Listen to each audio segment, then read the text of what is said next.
Hello students, ગયા લેક્ચરની અંદર આપણે વિદ્યુત ચુંબકીય બળ વિશે વાત કરી, જેમાં એની લાક્ષણિકતાઓ આપણે જોઈ હતી કે વિદ્યુત ચુંબકીય બળ આકર્ષી અને અપાકર્ષી પ્રકારનું છે. ગુરુ અંતરીય બળ છે, ગુરુત્વાકર્ષી બળ કરતાં પ્રબળ છે, માધ્યમ પર આધારિત છે અને આ બળ લાગવા માટે માધ્યમ જરૂરી નથી. સાહેબ એ બધું છોડો ને, ગયા લેક્ચરની અંદર અમને 2-3 ક્વેશ્ચનો આપ્યા હતા, એ પહેલાં સોલ્વ કરાવો ને. ચલો જોઈ લઈએ. ગયા લેક્ચરની અંદર મેં તમને વાત કરી હતી કે Q1 અને Q2 વિદ્યુતભારો એકબીજાથી r અંતરે આવેલા હોય, એમની વચ્ચે લાગતા બળનું સૂત્ર F = K Q1 Q2 by શું થશે? r². K ને કરતા બનાવીએ તો K = Fr² by Q1 Q2 થશે. K = Fr² by Q1 Q2. આનો એકમ આપણે બનાવ્યો તો newton metre square by coulomb square.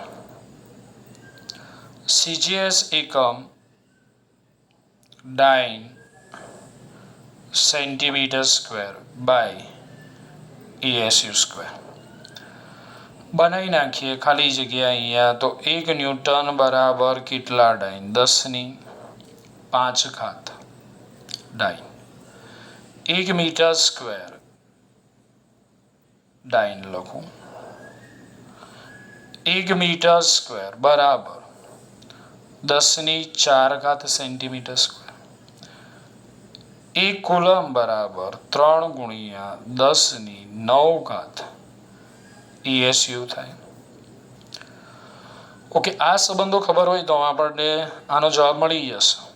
કઈ રીતે? જો 1 ન્યૂટન મીટર સ્ક્વેર ખાલી જગ્યા ડાઇન સેન્ટીમીટર સ્ક્વેર, તો 1 ન્યૂટન બરાબર 10⁵ ડાઇન, 1 મીટર સ્ક્વેર બરાબર 10⁴, અને 1 કુલમ સ્ક્વેર છે બી છેદમાં, અને ESU² આપણે જવાનું છે. તો 3 × 10⁹ કેટલી ઘાત? 9 નો સ્ક્વેર. તો અંશમાં મળશે 10⁹ છેદમાં 9 × 10⁸ આપણને મળશે. એટલે જવાબ કંઈક આવો મળશે: 1 newton metre square by coulomb square is equal to 1/9 into 10 કેટલી ઘાત? ભાઈ આ 10⁹ ને નીચે લાવું છું તો માઇનસ થઈ જશે ને. 18 માંથી 9 જાય, 9 10⁹ dyne centimetre square by ESU². તો ગયા લેક્ચરમાં મેં તમને જે ક્વેશ્ચન પૂછ્યો તો એનો જવાબ કંઈક આવો છે: 1 newton metre square by coulomb square is equal to 1/9 into 10⁹ dyne centimetre square by ESU². હવે આનું MKS મૂલ્ય કંઈક આવું હતું કે K બરાબર 9 × 10⁹ newton metre square by coulomb square. તો આનું CGS મૂલ્ય શું થાય?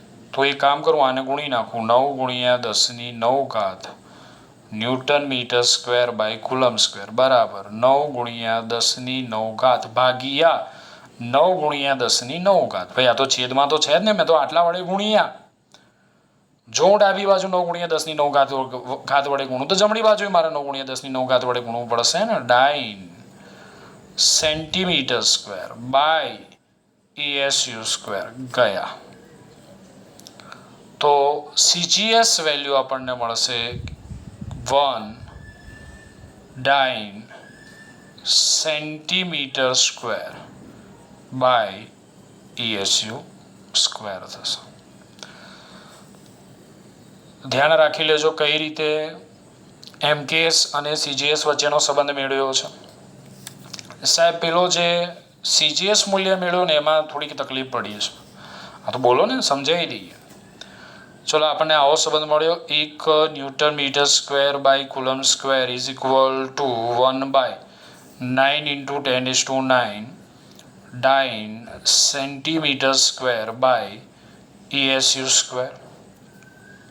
હવે ભાઈ હું છે ને ડાબી બાજુ છે ને 9 × 10⁹ વડે ગુણ્યા તો જમણી બાજુ મારે અહીંયા 9 × 10⁹ વડે ગુણવા પડે. છેદમાં તો આ છે જ 9 × 10⁹ dyne centimetre square by ESU square. આ ઉડી ગયા. તો આ 9 × 10⁹ newton metre square by coulomb square બરાબર આપણે કહી શકીએ 1 dyne centimetre square by ESU square થાય. ચલો આની સિવાય કયો બીજો સવાલ પૂછ્યો તો હા સાહેબ પેલો કયો પારિમાણિક સૂત્રવાળો જોઈ લઈએ. પારિમાણિક સૂત્ર શું થાય? Newton metre square by coulomb square. બોલો ન્યૂટનનો નંબર કયો કયો કયો કયો? ન્યૂટનનો number 112 m1 L1 T - 2 metre square એટલે શું થાય? L2. કુલમ સ્ક્વેર, કુલમ એટલે યાદ છે ને A1 T1 નો સ્ક્વેર. શું થશે? અંશમાં m1 m ના m જ, આ L2 આ L1 એટલે L3 આ T -2 by A1 T1 no square એટલે A2 T2. શું થશે જુઓ હવે? m1 m ના m જ, L3 m ના m જ. ભૂલ તમે અહીંયા કરી હશે. આ T -2 છેદમાં T2 ઉડાઈ નથી દેવાના. આ T - 2 આ T2 ને ઉપર લઈ જાઓ, -2 આ E2 ને ઉપર લઈ જાઓ, A -2 પારિમાણિક સૂત્ર થાય m1 L3 T -4 A -2 13 - 42. આ થયું K નું પાસું. તો એપ્સાઇલોન 0 નું પાસું શું થાય? ઉલટાઈ નાખવાનું. m - 1 L - 3 T4 A2 થશે. સાહેબ એક સવાલ હજી રહી ગયો. તમે પૂછ્યો હતો ને કે એક ઇલેક્ટ્રોન પરનો વિદ્યુતભાર 1.6 × 10⁻19 કુલમ. તો એક કુલમ વિદ્યુતભારમાં કેટલા ઇલેક્ટ્રોન? તો એક કુલમ છે એને કરતા બનાવવાનો. તો આ બરાબરની આ બાજુ આવે, ભાગાકારમાં આવશે તો 1/1.6 × 10⁻19 ઇલેક્ટ્રોન. 1/1.6 × 10⁻19 કરવો. 0.625 × 10⁻+19 ઇલેક્ટ્રોન જવાબ આવે. ઓકે, તો હવે આજના લેક્ચરમાં જઈએ. ગયા લેક્ચરમાં જે મેં તમને ક્વેશ્ચન આપ્યા હતા સાહેબ, એક હજી ક્વેશ્ચન બાકી રહ્યો. કેટલા ક્વેશ્ચન આપ્યા હતા ગયા લેક્ચરની અંદર? કયો બોલો? નિશ્ચિત અંતરે રહેલા બે પ્રોટોન વચ્ચે લાગતું વિદ્યુત ચુંબકીય બળ એ ગુરુત્વાકર્ષી બળ કરતા ખાલી જગ્યા ઘણું પ્રબળ છે. બહુ બધા ક્વેશ્ચન આપી દીધા છે.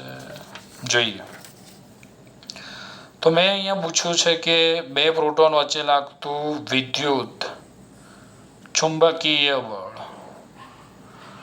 એ ગુરુત્વાકર્ષી બળ કરતા ખાલી જગ્યા ઘણું પ્રબળ છે. તો વિદ્યુત ચુંબકીય બળનું સાપેક્ષ મૂલ્ય કેટલું હતું? 10⁻². ગુરુત્વાકર્ષી બળનું સાપેક્ષ મૂલ્ય હતું 10⁻38. તો 10⁻², 10⁻38 ઉપર જાય પ્લસ થઈ જશે 10⁻36. તો નિશ્ચિત અંતરે રહેલા બે ઇલેક્ટ્રોન વચ્ચે લાગતું વિદ્યુત ચુંબકીય બળ એ ગુરુત્વાકર્ષી બળ કરતા 10⁻36 ઘણું પ્રબળ છે. ધ્યાનમાં રાખજો. ચલો હવે આજના લેક્ચરની શરૂઆત કરીએ. તો પ્રબળ ન્યુક્લિયર બળ વિશે સમજતા પહેલા આપણે બીજા કેટલા કન્સેપ્ટ ક્લિયર કરવા પડશે. જે રીતે આપણે દરેક લેક્ચરની અંદર વધારાના કન્સેપ્ટ ક્લિયર કરીએ છીએ. બુકમાં આટલું જ છે, પણ આ સમજાવવા માટે અથવા સમજવા માટે મારે તમને બીજું સમજાવવું પડશે. ચલો ત્યારે કેમેસ્ટ્રીમાં કદાચ તમારે આવી જ ગયું હશે કે ન્યુક્લિયસ કોને કહેવાય? તો કોઈ પણ પરમાણુ હોય એ પરમાણુના મધ્ય ભાગ ને શું કહેવાય? તો આ જે પરમાણુ છે એ પરમાણુના મધ્ય ભાગને ન્યુક્લિયસ કહે છે. ન્યુક્લિયસમાં કોણ આવેલું હોય? તો ન્યુક્લિયસમાં ધન વિદ્યુતભારિત પ્રોટોન, જેને આપણે P+ વડે દર્શાવીશું. વિદ્યુતભાર રહિત ન્યુટ્રોન, જેને આપણે આ રીતે દર્શાવીશું, એને ઉપર કરી દઈએ મીંડું, એની ઉપર કરી દઈએ મીંડું. અને ઋણ વિદ્યુતભારિત ઇલેક્ટ્રોન ન્યુક્લિયસની આજુબાજુ વર્તુળાકાર કક્ષામાં પરિભ્રમણ કરતા હોય છે. એટલે પરમાણુના મધ્ય ભાગને આપણે ન્યુક્લિયસ કહે છે. સમજો, હવે એક બીજો શબ્દ કહું છું. જો પરમાણુના બદલે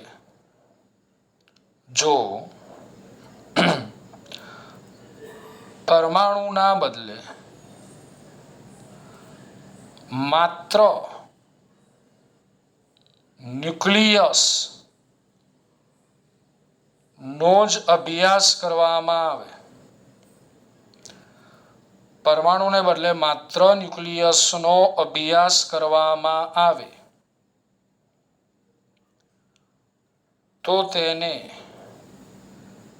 ન્યુક્લાઇડ કહે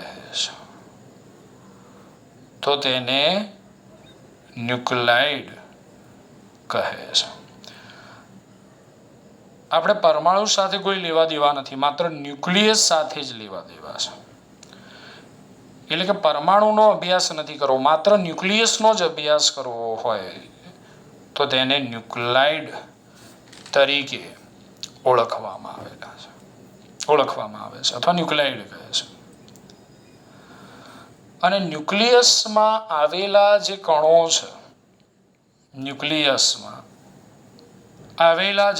છે, એને કહેવામાં આવે છે ન્યુક્લિયોન્સ.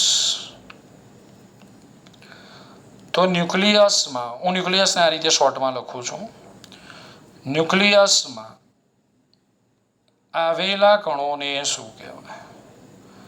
તો એને કહેવાય ન્યુક્લિયોન્સ કહે છે. શબ્દો સમજો. ન્યુક્લાઇડ, પહેલા તો ન્યુક્લિયસ એટલે શું? પરમાણુનો મધ્ય ભાગ. પરમાણુને બદલે જો ન્યુક્લિયસનો અભ્યાસ કરવામાં આવે તો એને ન્યુક્લાઇડ કહે છે. અને ન્યુક્લિયસમાં આવેલા કણોને ન્યુક્લિયોન્સ કહે છે. એના પછી વાત કરીએ, ખબર જ હશે આમાંથી કેટલાક વિદ્યાર્થીઓને પણ મારે ભણાવવું જરૂરી છે, પરમાણુ ક્રમાંક, જેનો સંકેત છે Z. કોઈ પણ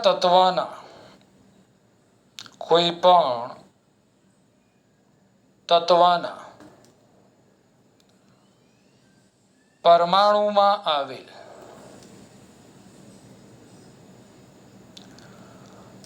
પ્રોટોન અથવા ઇલેક્ટ્રોનની સંખ્યાને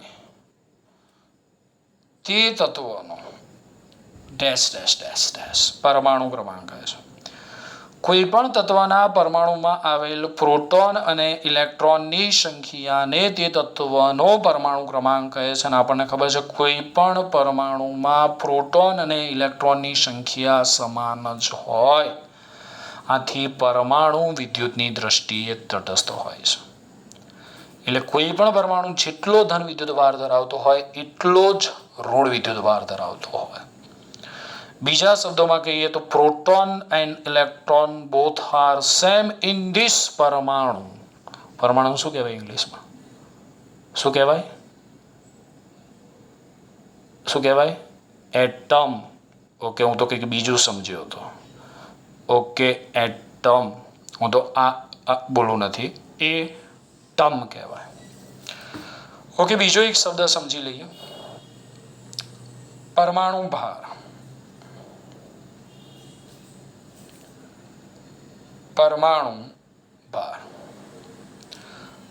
અથવા એને પરમાણુ દળાંક પણ કહેવાય.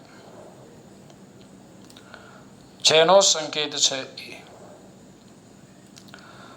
પરમાણુ ભાર કોને કહેવાય? તો ન્યુક્લિયસમાં આવેલ પ્રોટોન અને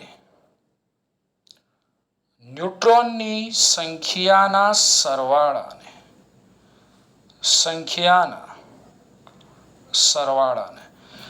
ન્યુક્લિયસમાં આવેલ પ્રોટોન અને ન્યુટ્રોનની સંખ્યાના સરવાળાને તે તત્વનો પરમાણુ ભાર અથવા પરમાણુ દળાંક કહે છે.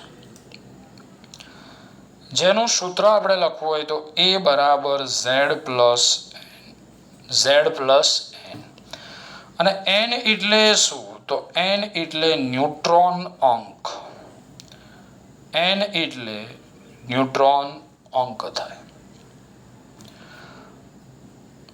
જેને આપણે કહીએ છીએ કે ન્યુક્લિયસમાં આવેલ ન્યુટ્રોનની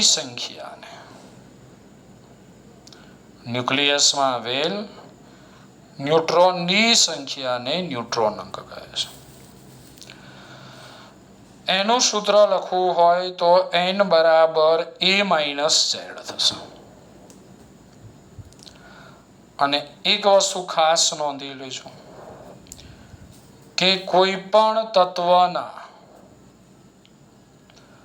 ન્યુક્લિયસને ZXA વડે દર્શાવાય છે. ઉદાહરણ તરીકે 6C12 માં હું તમને પૂછું C612 ની અંદર Z કેટલા, પરમાણુ દળાંક કેટલો અને ન્યુટ્રોનની સંખ્યા કેટલી, તો મેં તમને કીધું કે આ ZXA એટલે Z એટલે પરમાણુ ક્રમાંક 6, A એટલે પરમાણુ ભાર 12, N એટલે ન્યુટ્રોન અંક A માઇનસ Z, N એટલે A માઇનસ Z, 12 માંથી 6 બાદ કરો એટલે 6 થશે. આ તમને ખબર જ છે, છતાં એકવાર સમજી લઈએ આપણે. ન્યુક્લિયસ એટલે પરમાણુના મધ્ય ભાગને ન્યુક્લિયસ તરીકે ઓળખવામાં આવે છે. ન્યુક્લાઇડ પરમાણુના બદલે જો ન્યુક્લિયસનો જ અભ્યાસ કરવામાં આવે તો એને આપણે ન્યુક્લાઇડ કહીએ છીએ. ન્યુક્લિયસમાં આવેલા કણોને આપણે ન્યુક્લિયોન્સ કહીએ છીએ. કોઈ પણ તત્વના પરમાણુમાં આવેલા પ્રોટોન અથવા ઇલેક્ટ્રોનની સંખ્યાને તે તત્વનો પરમાણુ ક્રમાંક કહે છે. અને પરમાણુ ભાર ન્યુક્લિયસમાં આવેલ પ્રોટોન અને ન્યુટ્રોનની સંખ્યાના સરવાળાને પરમાણુ ભાર અને ન્યુક્લિયસમાં આવેલ ન્યુટ્રોનની સંખ્યાને ન્યુટ્રોન અંક કહે છે. હવે આપણે વાત કરીએ પ્રબળ ન્યુક્લિયર બળ વિશે. જોઈએ, સ્ટેપ બાય સ્ટેપ બધા મુદ્દા સમજાવું છું, સમજજો, યાદ રાખજો. તો શરૂઆતના મુદ્દા આ જ છે કે પરમાણુના મધ્ય ભાગને ન્યુક્લિયસ કહે છે. પરમાણુમાં ધન વિદ્યુતભારિત પ્રોટોન અને વિદ્યુતભાર રહિત ન્યુટ્રોન આવેલા હોય છે. કોઈ પણ પરમાણુ હોય તો એ પરમાણુના મધ્ય ભાગને ન્યુક્લિયસને ઝૂમ કરીને બતાવું છું. પરમાણુના મધ્ય ભાગને ન્યુક્લિયસ અને ન્યુક્લિયસમાં ધન વિદ્યુતભારિત પ્રોટોન અને વિદ્યુતભાર રહિત ન્યુટ્રોન હોય. ઉદાહરણ તરીકે આ 6C12 કાર્બનનું ન્યુક્લિયસ છે, તો એમાં કેટલા પ્રોટોન હશે? 6 થશે ને ભાઈ. 1 2 3 4 5 6. કેટલા ન્યુટ્રોન હશે? 12 માંથી 6 બાદ કરી દો તો 6 ન્યુટ્રોન હશે. આ 1, આ 2, આ 3, આ 4, આ 5 અને 6. હવે સમજો, વિદ્યુતભારો વચ્ચે વિદ્યુતીય બળ ક્યારે લાગે? વિદ્યુતભારો અથવા બે પદાર્થો વચ્ચે વિદ્યુતીય બળ ક્યારે લાગે? તો જો બંને પદાર્થો વિદ્યુતભાર ધરાવતા હોય તો જ તેમની વચ્ચે વિદ્યુતીય બળ લાગે. વિદ્યુતીય બળ આકર્ષી અને અપાકર્ષી પ્રકારનું છે. તો આ ન્યુક્લિયસમાં આ પ્રોટોન, આ પ્રોટોન, આ પ્રોટોન, આ પ્રોટોન, આ પ્રોટોન. પ્રોટોન પ્રોટોન વચ્ચે કયું બળ લાગે છે? તો પ્રોટોન પ્રોટોન વચ્ચે કુલંબીય અપાકર્ષી બળ લાગે છે. જો પ્રોટોન પ્રોટોન વચ્ચે કુલંબીય અપાકર્ષી બળ લાગતું હોય તો પ્રોટોન એકબીજાથી ક્યાં જાય? તો પ્રોટોન એકબીજાથી દૂર જાય. જો પ્રોટોન એકબીજાથી દૂર જાય તો ન્યુક્લિયસનું કદ વધે, અને ન્યુક્લિયસનું કદ વધે તો ન્યુક્લિયસ અસ્થિર બને. સમજો, ફરીથી કહું છું. પહેલા આપણે વાત કરી કે પરમાણુના મધ્ય ભાગને ન્યુક્લિયસ કહેવાય. ન્યુક્લિયસમાં ધન વિદ્યુતભારિત પ્રોટોન, વિદ્યુતભાર રહિત ન્યુટ્રોન છે. ન્યુક્લિયસમાં રહેલા પ્રોટોન વચ્ચે કુલંબીય અપાકર્ષી બળ લાગે છે, જેને પરિણામે પ્રોટોન એકબીજાથી દૂર જાય છે. અપાકર્ષી બળ લાગે, પ્રોટોન એકબીજાથી દૂર જાય છે. જો આવું થાય તો ન્યુક્લિયસનું કદ વધે, ન્યુક્લિયસ અસ્થિર બને. પરંતુ મોટાભાગના બધા જ ન્યુક્લિયસો સ્થિર સ્થિતિમાં, સ્થાયી સ્થિતિમાં હોય છે. તો આવું કેમ શક્ય બને? તો આવું તો જ શક્ય બને કે ન્યુક્લિયસમાં રહેલા ન્યુક્લિયોન્સ વચ્ચે બીજું કોઈ પ્રબળ આકર્ષી બળ લાગતું હોય. સમજો, આ મુદ્દો મેઇન છે કે ન્યુક્લિયસમાં રહેલા ન્યુક્લિયોન્સ વચ્ચે, ન્યુક્લિયોન્સ એટલે કયા? Proton, neutron, neutron, proton. Nucleons વચ્ચે પ્રબળ આકર્ષી બળ લાગતું હોવું જોઈએ, જે આ કુલંબીય અપાકર્ષી બળને સમતોલી શકે તેવું હોવું જોઈએ. જેટલું હોવું જોઈએ. તો ન્યુક્લિયસમાં રહેલા ન્યુક્લિયોન્સ વચ્ચે જે બળ લાગે છે એને પ્રબળ ન્યુક્લિયર બળ તરીકે ઓળખવામાં આવે છે. એટલે ન્યુક્લિયન્સમાં રહેલા પ્રોટોન પ્રોટોન, ન્યુટ્રોન ન્યુટ્રોન વચ્ચે જે બળ લાગે છે એ બળને પ્રબળ ન્યુક્લિયર બળ અથવા સ્ટ્રોંગ ન્યુક્લિયર બળ તરીકે ઓળખવામાં આવે છે. તો આગળના મુદ્દામાં છીએ કે ન્યુક્લિયસમાં આવેલા પ્રોટોન વચ્ચે કુલંબીય અપાકર્ષી બળ લાગે છે. આમ છતાં તેઓ ન્યુક્લિયસના નાના વિસ્તારમાં એકબીજા સાથે સંકળાઈને રહે છે. સમજો હું શું કહેવા માંગુ છું કે ભાઈ પ્રોટોન વચ્ચે તો કુલંબીય અપાકર્ષી બળ લાગે છે. આમ છતાં તેઓ ન્યુક્લિયસના નાના વિસ્તારમાં જકડાઈને રહે છે. તો એવું તો એ શું છે કે જેને કારણે આ પ્રોટોન ન્યુક્લિયસની અંદર જકડાઈને રહે છે? તો એના માટે જવાબદાર બળ કયું છે? ન્યુક્લિયર બળ છે. તો ન્યુક્લિયસમાંના ન્યુક્લિયોન વચ્ચે પ્રબળ આકર્ષી બળ લાગે છે, જે ન્યુક્લિયોન્સને ન્યુક્લિયસમાં જકડી રાખે છે. અને આ બળ કુલંબીય અપાકર્ષી બળને સમતોલે તેટલું હોય છે. જો એટલું ના હોય તો પ્રોટોન એકબીજાથી ક્યાં જતા રહે? દૂર જતા રહે. ઓકે, તો આટલા મુદ્દા સમજી લઈએ. પરમાણુના મધ્ય ભાગને ન્યુક્લિયસ. પરમાણુમાં ધન વિદ્યુતભારિત પ્રોટોન, વિદ્યુતભાર રહિત ન્યુટ્રોન આવેલા હોય છે. ન્યુક્લિયસમાં આવેલા પ્રોટોન વચ્ચે કુલંબીય અપાકર્ષી બળ લાગે. પરિણામે પ્રોટોન એકબીજાથી દૂર જાય તો ન્યુક્લિયસ અસ્થિર બને. પરંતુ આ પ્રોટોન ન્યુક્લિયસમાં જકડાઈ રહ્યા છે. તો જકડાઈ રહે છે માટે જવાબદાર બળ કયું છે? તો એના માટે જવાબદાર બળ છે સ્ટ્રોંગ ન્યુક્લિયર બળ. જેમાં આપણે આ મુદ્દો લખ્યો કે ન્યુક્લિયસમાંના ન્યુક્લિયોન વચ્ચે પ્રબળ આકર્ષી બળ લાગે છે, જે ન્યુક્લિયોન્સને ન્યુક્લિયસમાં જકડી રાખે છે. તો ન્યુક્લિયસમાં આવેલા પ્રોટોન ન્યુટ્રોન વચ્ચે લાગતા બળને સ્ટ્રોંગ ન્યુક્લિયર બળ તરીકે ઓળખવામાં આવે છે. સમજો, ન્યુક્લિયસની અંદર આવેલા પ્રોટોન ન્યુટ્રોન વચ્ચે લાગતા બળને સ્ટ્રોંગ ન્યુક્લિયર બળ તરીકે ઓળખવામાં આવે છે. અને તમે અહીંયા જોઈ શકો છો કે પ્રોટોન વચ્ચે તો આ બળ લાગે છે.